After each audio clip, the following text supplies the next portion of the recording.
Do this. Are you gonna dance All like right. Zayn? Welcome everyone to the second installment of the MMA Vivisection for Bellator 200. I will be hosting the show today because Zane Simon has briefly returned to his home planet of Remulac to Narfel the Garthok. So joining me per usual will be none other than my brother from another mother, and maybe even a distant cousin, Mr. Vic Rodriguez. How are you, sir?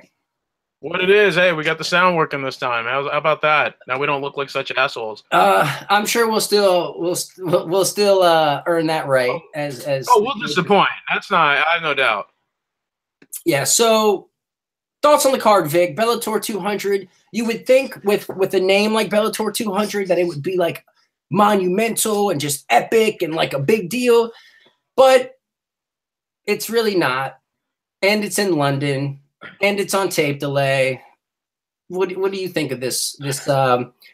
Yeah. Okay. So this card wasn't really. I mean, it's not bad. I don't want anybody to think that it's not. But like, you think that when they hit a number like 200, ooh, that's like going to be some special deal. So you realize they've had so many events so close to one another that a lot of them kind of blend into each other, right? It's kind of harder for them to like make anything significant of it when it has a legacy. You know, like from one installment to the next. I don't know. It's like it doesn't feel special when you keep churning it out, and it's just, you know, a lot of those events aren't, you know, top level like this one was supposed to be in terms of star power. Like, it's also affected by the fact that the main event got canceled due to Krokop injuring his leg again. Roy Nelson, that he's still going to be an alternate. Like, why? Why? It doesn't make any sense. Like, Czech Congo deserved to be in that tournament from the outset more than he did because, you know, I mean, still, like, they just want to shoehorn that in, and that's. I'm seeing some people are pretty uneasy about that. You know, the tape delay thing doesn't help. At least they'll be able to watch it live in the UK. But like, seriously, it's not that. I don't know, man. It's just a very weird combination of things, and I wish Bellator would have had things a little more together in their overall product by now. But they don't seem like they're treating 200 as such a big thing either, just because of the 3 digits. You know, I think they're just maybe they're just not even thinking. I think you muted yourself.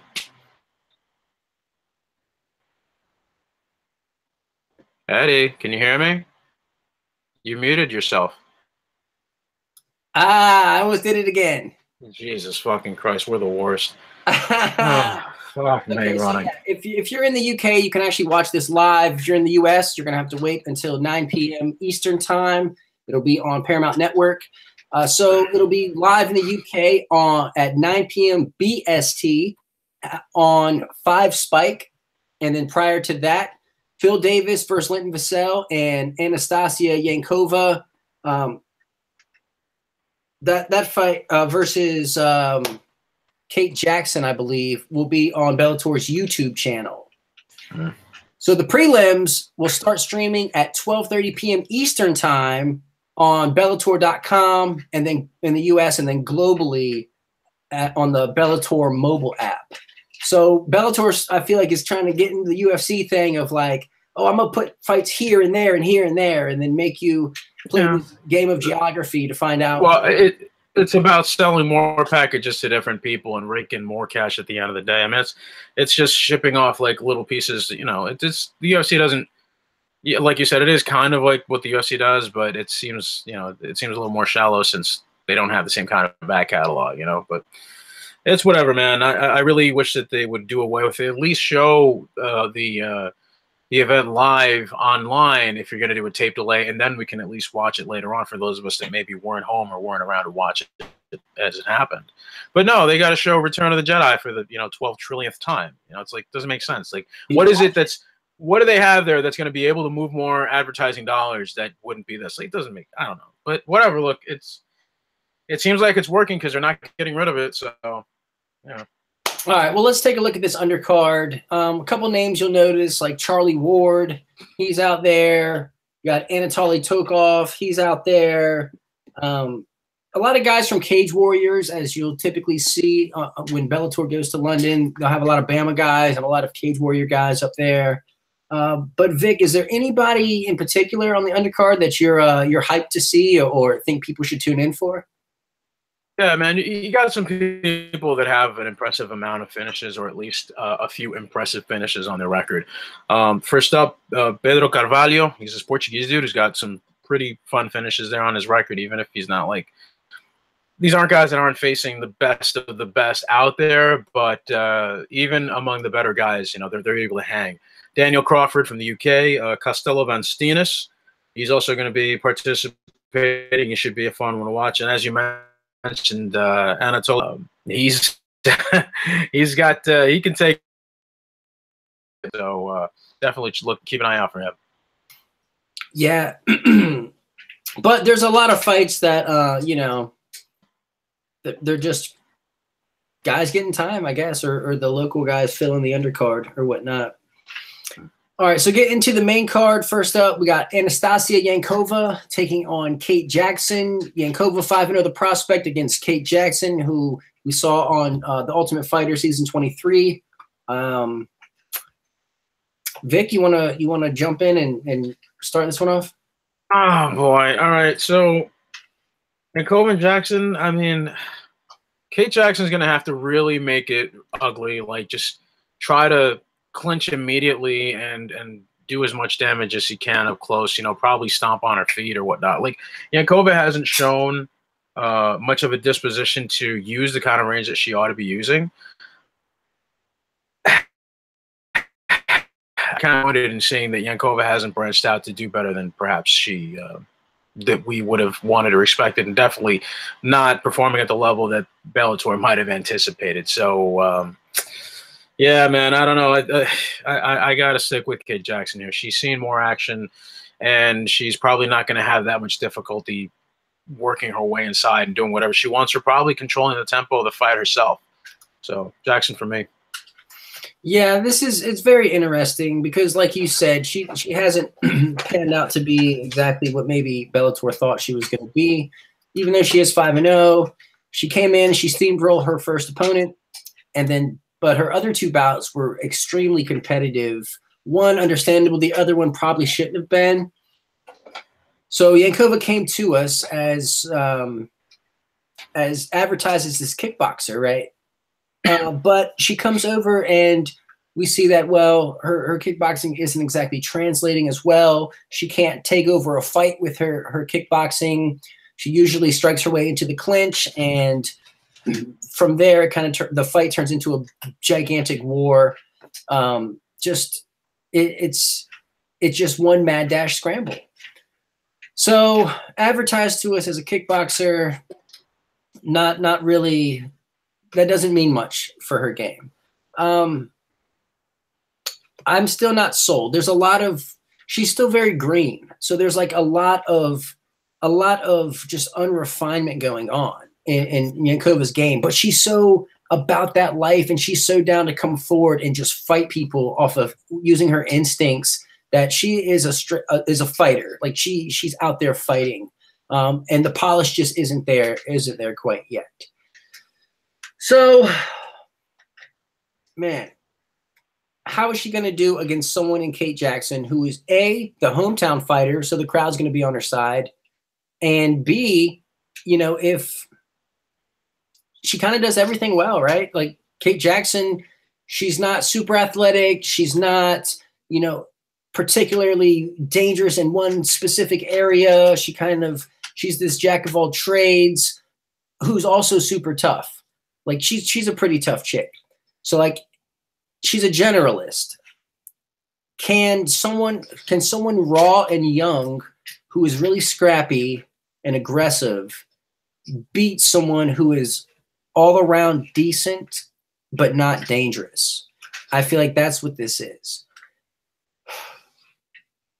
I mean, we've seen Jackson in there with the likes of Ashley Yoder and Tatiana Suarez, you know what I mean? Colleen Schneider, whereas Yankova really hasn't fought anybody of that loft, like not even close. So I don't know. Is the aggression enough to beat the jack of all trades? I'm kind of leaning towards Jackson.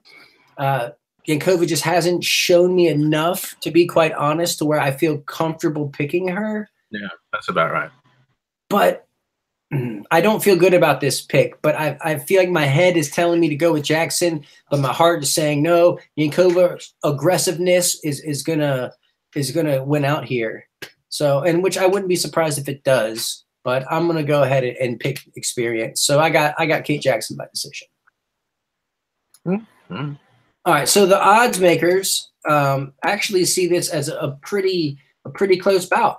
Yankova opened up as the betting favorite at -350 and has moved all the way to -125. So damn near pick'em odds. Whereas Kate Jackson opened up as the underdog at +250 and has dropped down to +105. So this bout could be even by the time they actually fight. I wouldn't be surprised. Yeah, there's been some action on Jackson, and that's really understandable. All right, so that'll bring us to our next bout. We have a catch weight of 163 pounds. Aaron Chalmers from the British reality TV show Geordie Shore, which is a spinoff of Jersey Shore. He is 3-0 right now. He has 3 first-round finishes, all in Bama, and he's taking on Ashley Griffiths, who is not particularly good. He has a pretty bad record. He's 4-6, losing all 6 of those fights by finish. I've never actually seen him win, to be quite honest. So this is who really knows what's going to happen. I'm going to go ahead and pick Chalmers here, just because I've seen him win, and I've seen the other guy get finished a bunch. So that's really all I have to go on. Vic, you got any kind of sense to add to this? Not really. I just remembered that this is the shirt that I wear around the house when I'm painting or doing something extensive. And look, I have a hole in it. I just remembered it. God damn it, Vic. I don't give a shit about this hole, and I don't give a shit about this shirt. And I'm sorry. I don't mean any disrespect to these 2 gentlemen. I'm just not really interested, and I don't see it being of any major consequence. It feels more like a PR stunt to me. And I mean, Chalmers may turn out to be, an okay fighter and all that, but man, I'm not even making a pick on this, so no. Chalmers is fun though, I'll tell you that. He's definitely a personality who's fun. If you've seen any of his interviews, Ariel Helwani did an interview with him that was pretty entertaining. Yeah. All right, so the odds for this are absolutely bananas. BANANAS. You have Aaron Chalmers opening up as the betting favorite. 3-0 Chalmers, -350, adjusting down to -600. 3-0 Chalmers at -600.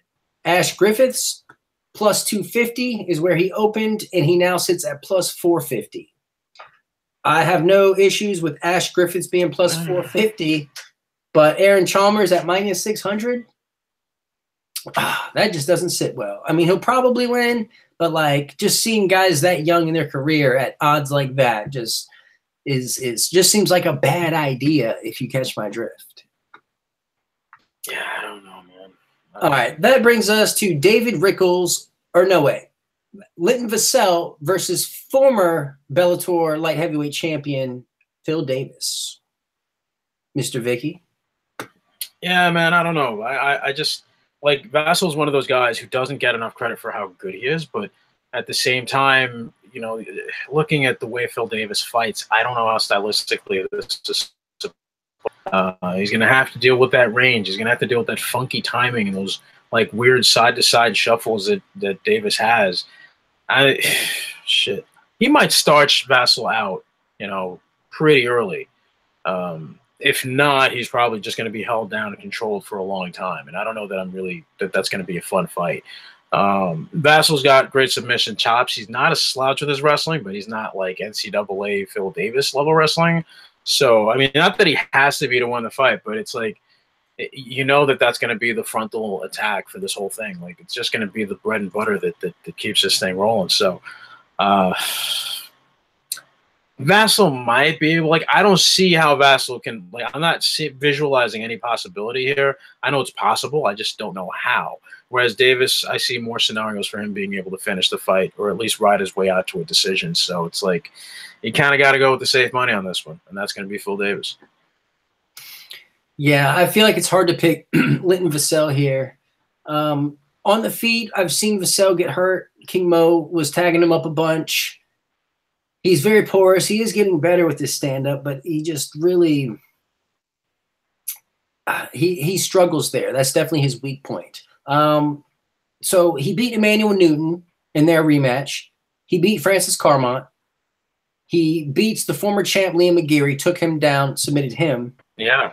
So he was feeling all great about himself, feeling strong about his grappling, feeling good about getting a title shot, and then faces Ryan Bader, who is much, much better of a wrestler, much better of a grappler, much stronger of a fighter, and Vassell got destroyed. He really got lumped up pretty bad. He got battered on the ground.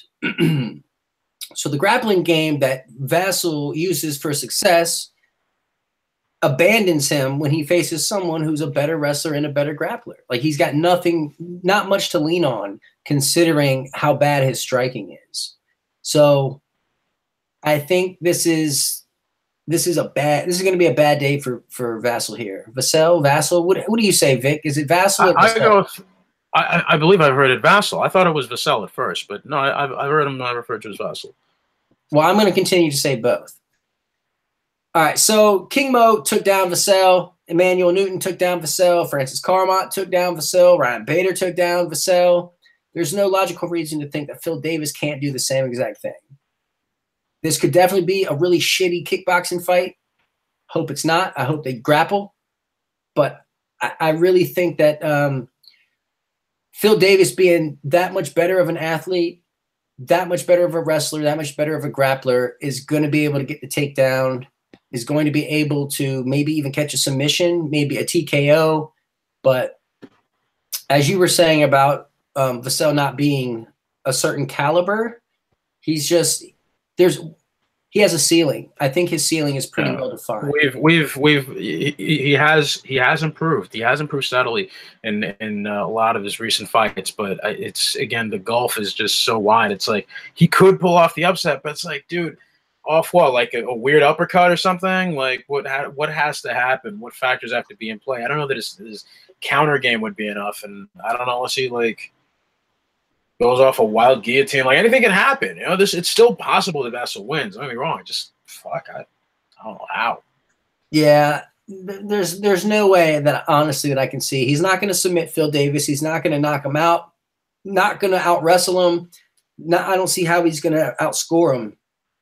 And Phil Davis is too responsible in his fighting to get caught with the disqualification. So I think this is an uphill battle for Vassell, and one that I think he's going to get finished in.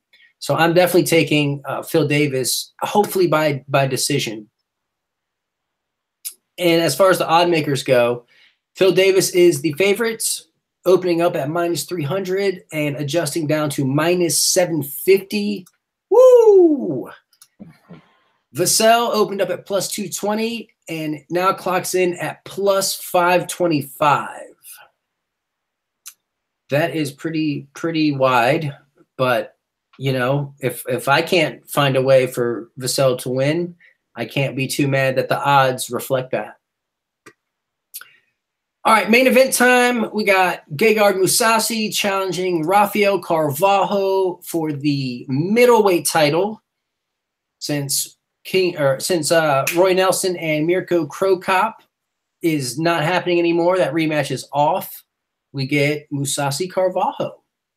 So Mousasi, he TKO'd Chris Weidman. Hello. Hi. Are we not going to talk Rickles and Page? Oh shit! This is why you're here, Vic. I had one job to host the show, and I just can't even do that. Yeah, I'm sitting here as you hit record. I was thinking, like, are we like too high to be doing this right now? And it turns out, one out of two ain't bad, bro. Shit. Yeah, I guess we can go back to that. I guess, he says. I guess. Okay. Co-main event of the evening, you have David Rickles. Well, I just can't. Phil Davis not in the co-main. That's kind of interesting, but they're in England, so like I guess I get it. I just feel like it's a little odd to see MVP Rickles over Vassell Davis. You know what I mean? It's like former champ versus former world title contender is second to prospect versus, you know, veteran. David, you can say it. No, they probably just want to. They probably want to bolster that half-hour television for their ratings and sponsors. I don't know. There you go. They're trying to finish strong. Finish strong is what you're saying. Probably. I mean, it's an okay lead, and if it goes well, it's a great lead into the main event. But yeah. All right. So you got Michael Page. He's 12-0. Only real notable competition is Fernando Gonzalez. So he's taking a step up here. MVP, he's known for his sharpshooting style, his flash, his dance moves. He's like Roy Jones Jr. if you 10x his confidence. 10x the confidence of Roy Jones, and that's Michael Venom Page.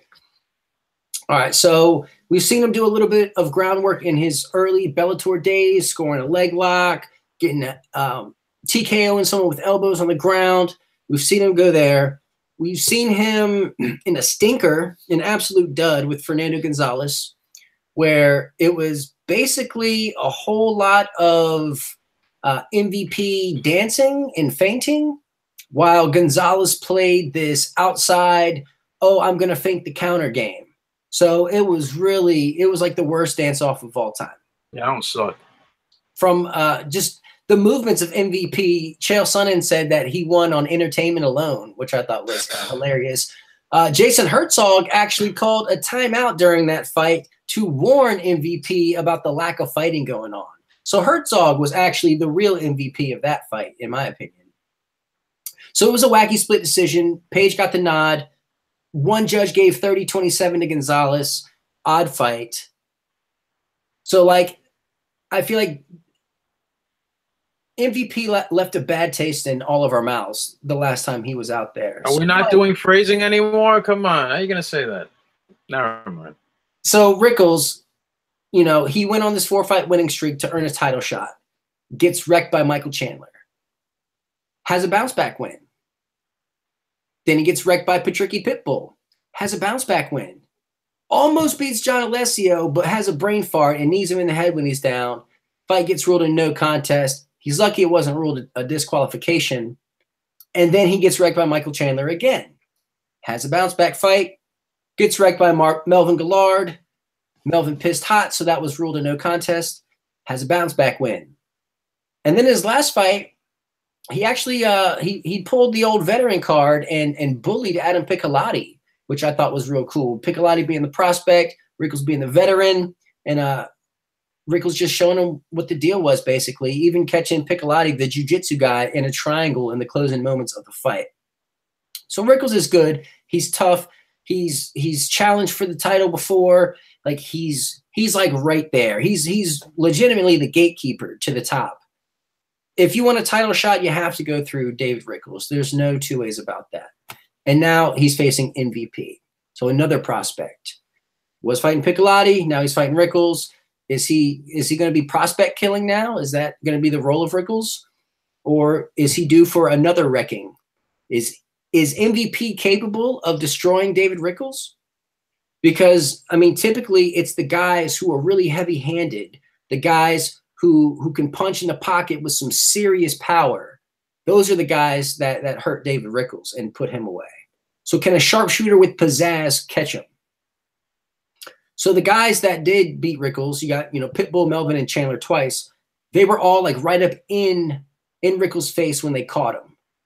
And I feel like if MVP is in that area, in that space, then he's probably losing in that moment of the fight.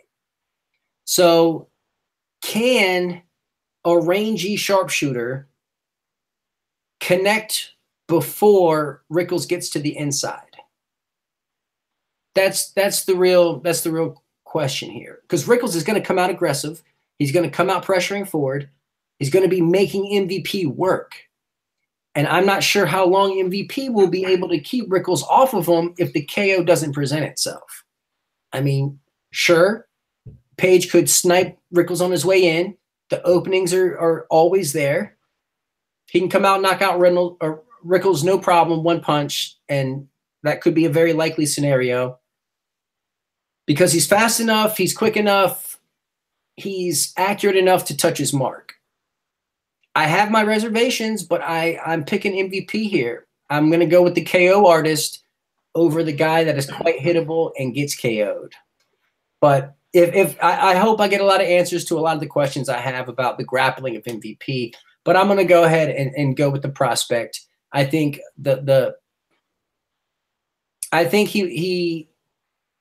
think Rickles is hittable enough to get knocked out, and Page hits hard enough. So I got MVP by knockout. You know, I don't know that I kind of have this. I've been envisioning for the last few minutes MVP grabbing Rickles at some point and either finishing with knees from the clinch, or like Rickles makes his way inside, and instead of slugging it out, you know, MVP just comes up one of those long-legged knees and pops him in the chin or something. Like, Rickles has the veteran experience, but he does let his fighter IQ just sort of like evaporate, you know, when he gets too animated, like when he lets his athleticism take over, and, you know, his fight instinct kicks in, which is a good fight instinct most of the time. When he goes full caveman. Yeah, exactly. Like when he was winning the fight, and as you noted before, he'd finished or almost finished Alessio and went for that knee at the wrong moment. But he was doing everything well. I mean, it was a short fight, but he had done some shit right up until then. You know, he hurt the guy, and it's like, I don't know how reliable Rickles is, but I don't know that MVP, like, I don't know that I'm that confident. He can finish Rickles here, but for some reason, I kind of feel like Rickles is still a good bet here, because, you know, you're looking at a guy who probably can't take too much damage against a guy who's really precise and can put some oomph behind those shots. But it's like, I can see this going super ugly too, and MVP is probably going to get tied up in a few knots. He'll probably shrug off Rickles' attempts at grappling, but I don't know, man. I can't trust him. I know it sounds super dumb. I'm seeing MVP winning this, but I kind of like, I'm siding with Rickles on this. Yeah, it's tough because Rickles is dangerous, and he if you look at who he's lost to, I mean, recently, Chandler, Patricky Pitbull, Chandler again, Melvin Gillard. Like, it's not like these are chumps. No, absolutely not. There's usually, it's people that can crack, you know, people that can expose those flaws in his game. And I mean, I'm sure that's something that's already available to Page, but I just don't know, man. Does MVP belong in that list? Not necessarily, but accuracy counts for a lot. You know, you catch him at the right moment, moving forward, especially, you can really do some damage there, even if it's not instantaneous. I mean, you can just cumulatively start chipping away at a guy like Rickles. And it's just like, yeah, probably body kicks and all that will play a factor at some point as well. But I don't know, man. I really don't like this fight. Like, it sounds cool on paper. It's the absolute best test for Page, but I don't like it. Yeah, it's definitely tough here. So the odds on this have Michael Page as the favorite, opening up at -380, and actually adjusting down to -335. Rickles opened up at +260 and has adjusted up to +275. So that doesn't make much sense, but it is what it is. Yeah. I think Rickles at +275 is valuable. Like, that, there is value there. I will say that, because of how untested MVP is and how much of a veteran David Rickles is at being at the top. You know, if you're not elite, you're not beating David Rickles. And I think that's the narrative here. Yeah, if he wins, he's for real. And if he doesn't, well, yeah, I don't know that I'd put him up there as elite, but he definitely would be very, very legit, or at least have the most legitimate victory up to this point. So there's still some tests that he's got to go through, but this is one that he can ace, and if he does, it's like, it puts him in a very different light. I think some of the doubters are probably going to quiet down just a bit. The doubters will definitely quiet down just a bit, but I consider, if you beat David Rickles, I'll put you in that elite category, because only elite people have gotten past that test. Yeah. All right, so moving on to the main event, Rafael Carvalho is defending his middleweight title against Gegard Mousasi. Mousasi, in my opinion, the most underrated fighter of all time. Vic, tell me about this. Well, see, the thing was that Carvalho, as of late, especially like since he started here in Bellator, it's like he's pretty boring until he's not. You know, when he lands, you know, those 3 or 4 shots that start to change the rhythm of the fight, it's like, okay, this is the guy that Bellator had signed and wanted, right? The way that he beat Sakara, even though Sakara clearly has problems with his ability to take a shot, he got hit by a guy that is like a wrecking ball, and you know, I think he's probably going to hit Mousasi harder than Mousasi expects. Not that Mousasi hasn't seen a lot of this stuff before, because remember, he did K1. He's fought a who's who. He's fought some of the best fighters out there ever. I mean, he's not a slouch, but I can see him getting caught with something similar to the way that Uriah Hall caught him. Not as much of a high-risk attack, not anything that flashy, but I do think that he might be able to surprise him with something like that, pretty heavy, and really, you know, hurt him just like flush. But depends on what we see from Gegard. You know, if he's content to keep it as a kickboxing match, hey, Bug, come here. Daddy's talking to Eddie. Look, say hi, Eddie. You see Eddie? Look, say hi, Eddie. Hey, Bug. He can't. He's up on. He's down. So yeah, I just don't. I don't think it's going to be that clean. Mousasi's also going to have to make it a bit ugly. He's going to have to. I mean, at some point, it's going to have to end up on the ground. But even in a 5-round fight, it might still stay standing all the way. Both these guys are pretty decent cardio, although Mousasi's is much better. And he's just that much craftier when it comes to his ability to slide in with, again, with different types of trips or throws. Like, he doesn't have to shoot a double to get the fight to the ground, but he's confident enough in his game that he can keep it standing. And I think that's really where we're going to see the majority of this play out. Of course, once it hits the ground, I think we have some pretty good ideas as to what's going to happen. No, I did not poop. I did not poop on him. You ain't got a lot of kick it, Vic. You heard him asking. Did I have poop? Like, no. Did, like, in my hand? Like, the fuck? Come on, man. Kids nowadays got no respect, man. So you're picking Mousasi?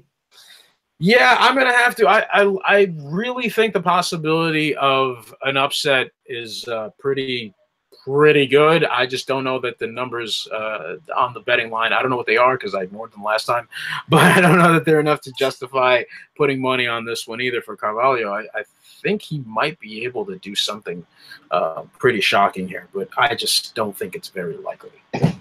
Yeah, the biggest thing is that Carvalho is taking a big, gigantic step up in competition. Yeah. You know, so he just hasn't faced anybody. He's faced the ghost of Melvin Gillard, the ghost of Alessio Sakara, you know, Brett Rogers, like Brandon Halsey is you know, he was tough, but like since then he really hasn't amounted to a whole lot. So this is a giant leap up. Yeah, absolutely. And another thing is so I've never seen Carvalho really lose, but I have seen him struggle on the ground. Halsey gave him fits. Joe Schilling was able to sweep him, of all things, and even get back to his feet. You know, like you're getting swept by Joe Schilling 3 years ago.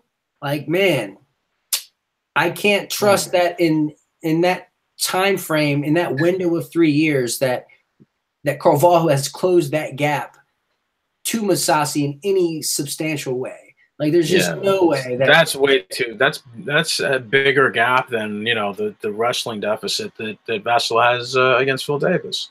It's a much wider chasm, but you know, it's like very true. He just has to do enough to like stave off certain attacks, but you know, I don't know how long that's going to last. And again, in a cardio battle, who would you rather pick? It's like, well, in a cardio battle or in a fight IQ battle. I mean, Mousasi. Well, I mean, just on the ground, when it comes to like extending the cardio on the ground, I think Mousasi is going to give him the kind of work where he's going to have to carry weight and really, you know, be flustered if Mousasi decides to jansport and stay on his back for 5 rounds. So I don't know. Yeah, and Carvalho, you know, he's a sharpshooting knockout artist. You know, he's got a bunch of highlight reel knockouts. Yeah. Kicked Halsey in the liver, elbowed Alessio Sakara, kicked Melvin Gillard in the head, or Melvin Manhoff in the head. Yes. I mean, the dude is a killer. He can kill. He's very legit, and it's a shame that even I, who am immersed in this, forget that he's their middleweight champion, and that we don't see enough exposure, or they don't show the guy any love. But I'm not a promoter. Fuck do I know? Well, I mean, you put on that outing against Melvin Manhoff that he did in the first fight. Yeah, I can't really blame him. But like, he's a knockout artist, and he's facing someone who doesn't really get knocked out, and there lies the rub, right? Yeah, but I mean, come on, like, how long is that one fight gonna dog him? You know what I mean? Like, I think if he had more exposure for his successes, we wouldn't be talking about that as much. We'd just write it off as what it probably was. Just look, stylistically, this was a shit fight, but guess what? There was a rematch, and things went very differently. But yeah, again, I can't pretend to know what's in the minds of some of these people that are making decisions. So it's like, it's a shame. I want to see him do better. So Gegard's path here is obviously on the ground. I mean, he's leaps and bounds further along than Carvalho might ever be, to be quite honest. I just want a caveat here, and I'm sorry to interrupt, but I don't think it's exclusive to the ground, but that is his best. That is his best avenue. Oh yeah, by far, like by far. Yes. And I think Gegard's smart enough to understand that. So I feel like, you know what? Gegard was the shit back in 2008. He's still the shit a decade later in 2018. I'm taking Gegard by TKO on the ground, or maybe even a submission of some sort. But there's no way I can pick someone that much less experienced than Gegard to beat him. So I got the most underrated fighter of all time in Gegard Mousasi by TKO. All right, so the odds, they agree with us. They have Mousasi opening up at -190 and adjusting out to -345. Carvalho opened up at +150 and has drifted out to +285. So a lot of that. Would you pick the reckless? Would you take that reckless underdog pick there on Carvalho? No way.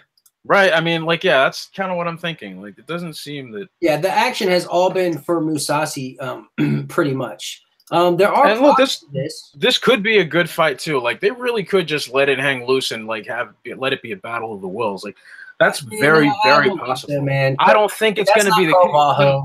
But that's what I'm getting at. Like, I mean, they're both like kind of careful when it comes to that kind of shit. So it's like, it's another one of those things. Like, that's more likely than a Carvalho win to me.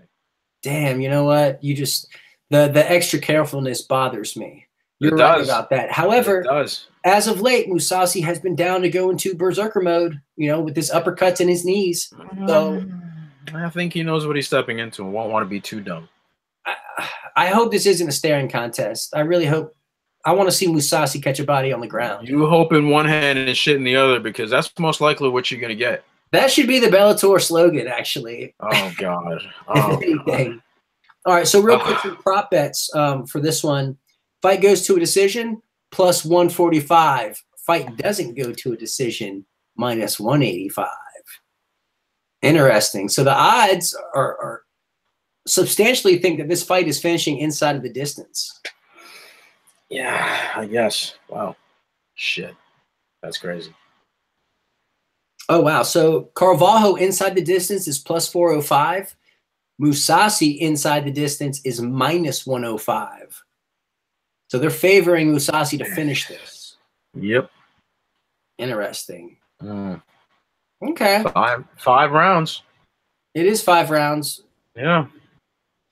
All right. Well, I suppose that is our show. Vic, did we forget anything? Are we leaving anything out? Yeah, we forgot our audio on the last one. But yeah, no, we're good. I think we're good.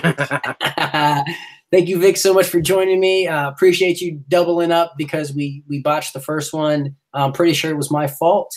So I apologize to anyone who watched the first show. Don't apologize. They got to see our beautiful faces. And if they didn't stick around for this one, they fucked up. Yeah, very true. Well, you can follow Vic on Twitter at Vic M. Rodriguez. You can follow me on Twitter at The Eddie Mercado. You can read us both over at bloodyelbow.com. I will be having a preview for the Bellator 200 card coming out very soon. Be on the lookout for that. I will be joining Zane Simon. He will be back from Remulac and Narfling the Garthok. And We will be doing the 6th round on Sunday, not Saturday. On Sunday, sometime maybe evening, like the early evening, because it's a European card. Yeah, it's a London card, isn't it? Or where are they at? That is London. Yeah. No, they're in oh fuck me, I can't remember. I'm tired, dude. I don't remember where the fuck it is. It's somewhere out there. It's in Lower Uncton. Okay, it's a beautiful little village called Lower Uncton. Is it? Oh, it's in Liverpool. Liverpool. There you go. Okay. Well, yeah. So be on the lookout for that. All our other shows. If I Did It, Care Don't Care. The other MMA Vivisection, which will be coming out for the UFC Liverpool card.